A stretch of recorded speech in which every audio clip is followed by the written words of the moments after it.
ఇక Jubilee Hills by election అయితే అయిపోయింది. ఎగ్జిట్ పోల్స్ అన్నీ కూడా కాంగ్రెస్ పార్టీ గెలుస్తదని చెప్తుంది. మొత్తానికి కాంగ్రెస్ పార్టీ వాళ్ళైతే ఒక రకమైనటువంటి జోష్‌లో ఉన్నారు. జూబ్లీహిల్స్‌లో గత దశాబ్ద కాలంలో వాళ్ళు గెలవలే. మొన్న జీహెచ్ఎంసీ పరిధిలో ఒక్క సీటు కూడా గెలవలే. తర్వాత జరిగినటువంటి కంటైన్మెంట్ బై ఎలక్షన్‌లో గెలిచిరు. సరే అది ఎలక్షన్ అయిపోయిన ఎంబడే జరిగింది కాబట్టి దాని మీద పెద్ద ఎవరు అంత ఇంట్రెస్ట్ చూపించలేదు. మొత్తానికైతే గెలిచిరు. అది పక్కన పెడితే ఇప్పుడు ఈ 2 ఏళ్ల తర్వాత 2 ఏళ్ల పాటు రేవంత్ పాలన ప్రజలు చూసిన తర్వాత జరిగినటువంటి బై ఎలక్షన్‌లో ఖచ్చితంగా చాలా అంటే చావా రేవా అన్నట్టు వీళ్ళు పోరాటం చేసిరు. మొత్తానికి వాళ్ళు అట్లే ఫైట్ చేసిరు, వీళ్ళు అట్లే ఫైట్ చేసిరు. వీళ్ళు ఎగ్జిట్ పోల్స్ అయితే వచ్చినాయి, కాంగ్రెస్ పార్టీ గెలుస్తుంది. మరి జోష్‌లో ఉన్నటువంటి కాంగ్రెస్ కు ఇంకో న్యూస్ కూడా ఇక్కడ జోష్ తెప్పిస్తుందేమో. ఎందుకంటే మరి కొండా సురేఖ నిన్నమన్న చాలా కాంట్రవర్సీలు క్రియేట్ చేసింది. అప్పట్లో నాగార్జున ఫ్యామిలీ మీద జరిగినటువంటి ఆమె చేసినటువంటి కామెంట్లు చాలా పెద్ద ఎత్తున చర్చకు దారి చేసినాయి. అసలు ఒక స్థాయిలో ఆమె మొత్తం మంత్రివర్గం నుంచి బర్తరఫ్ చేస్తారన్నటువంటి అంతవరకు వెళ్ళింది. తర్వాత ఎందుకోగానే ఇష్యూ సైలెంట్ అయిపోయింది. అయినప్పటికీ నాగార్జున పరువు నష్టం దావా కూడా వేసిన ఆమె మీద.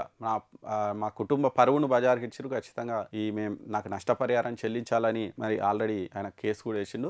నాంపల్లి కోర్టులో హియరింగ్ వచ్చేటువంటి దశలో మరి కొండా సురేఖ అనూహ్యంగా నాగార్జునకు సారీ చెప్పినట. మరి మన కూడా చూసినాం, కొండా సురేఖ వాళ్ళ దగ్గర పనిచేసేటువంటి ఒక వ్యక్తి కోసము ఆయనను బర్తరఫ్ చేస్తే గవర్నమెంట్ ఆమెను తీసుకొని అరెస్ట్ చేయడానికి పోతే కారులో తీసుకొని పోవడం, ఆ తర్వాత వాళ్ళ కూతురు రేవంత్ రెడ్డిని ఉద్దేశించి చాలా కఠినంగా పరుష పదజాలం ఉపయోగించడము, ఆ తర్వాత అసలు అప్పుడు కూడా ఇక అయిపోయింది కొండా సురేఖను తీసేస్తారు అన్నటువంటి చర్చ కూడా జరిగినటువంటి నేపథ్యంలో మళ్ళీ ఏమైందో కానీ ఏదో వాళ్ళకు మళ్ళీ కాంప్రమైజ్ చేసినట్టు మీనాక్షి నటరాజన్. ఇప్పుడైతే అది కూడా కొంచెం కూల్ ఆఫ్ అయితే అయింది.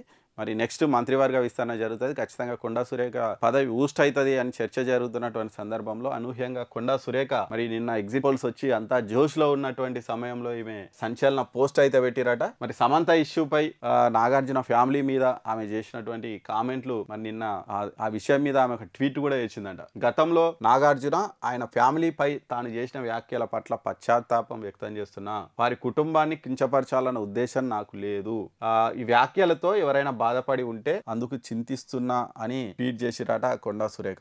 మరి దీనికి ఎందుకో తెలియదు. ఎందుకంటే ఈ పరువు నష్టం దావాకు సంబంధించినటువంటి కేసు మరికొన్ని గంటల్లో విచారణకు వస్తుందన్నటువంటి సందర్భంలో ఆమె ఇక డైరెక్ట్ గానే సారీ చెప్పినట్టు, నేను అటువంటి పరువు భంగం కలిగించాలని నేను అనుకోలే, ఎవరికైనా బాధ కలిగితే క్షమించండి అన్నట్టే ఆమె ట్వీట్ చేసిరు. మరి ఈ క్షమాపణను నాగార్జున ఒప్పుకోడా చూడాలి. ఎందుకంటే మరి అప్పట్లో సమంత మీద నాగార్జున ఫ్యామిలీ మీద ఆమె చేసినటువంటి కామెంట్లు చాలా పెద్ద ఎత్తున చర్చ అయింది.